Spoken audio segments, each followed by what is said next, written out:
5 minutes to 10 minutes தான் நம்ம வந்து இந்த பெயிண்ட் போடணும். அதுக்கு மேல இருக்கக்கூடாது. 2:30க்கு நான் பெயிண்ட் அப்ளை பண்ணிட்டு எனக்கு என்னன்னா நம்ம அங்க வர்றதுக்கு 5:30 to 6 o'clock ஆயிடுச்சு. நான் வரும்போது 3 இடத்துல அந்த பூ வேற பிச்சு போட்டே வந்தேன். என்ன அறியாம எனக்கு அது தோணுச்சு, அந்த கலைஞனுக்கு ஒரு நன்றி கடன் செலுத்தி ஆகணும், என்னன்னாலும் பரவாயில்ல. நான் ஒரு 4 hours எனக்கு பெயிண்ட் போட்டது. நான் வீட்டுக்கு போனேன். இங்க இருந்து போகும்போதே எனக்கு டயர்ட் ஆயிட்டேன்.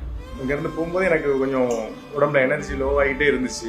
நான் ஒரு நாள் நான் பெயிண்ட் போட்டு பயந்ததே கிடையாது. ஒரு 10 நிமிஷம் போடுவோம் பயந்துடும். நேத்து எனக்கு ஒரு பயம் வந்துச்சு, தப்பா எடுத்துக்கிடாதீங்க, நான் அன்கான்சியஸ் ஆயிருவோம்னு ஒரு பயம் இருந்துச்சு.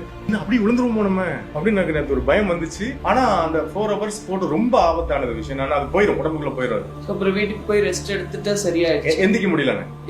அவனை எப்போ ரோபோ பண்ணாலும் எவ்வளவு மிட் நைட்னாலும் வீட்டுல போய் குளிச்சு தான் படுப்பேன். நான் ப்ரோக்ராம் பண்ற இடத்துல ஒரு வாட்டி குளிச்சிருவேன். ஏன்னா நம்ம உடம்புக்கு நம்ம துரோகம் பண்ணக்கூடாது. காசு கொடுத்தாலும் வயிற்று குழம்புக்காக பண்ணாலும் கரெக்டா இருக்கும். நான் எந்த டைம் பண்ணாலும் என் உடம்புல என்ன டைம்னாலும் நான் குளிச்சு தான் படுப்பேன்.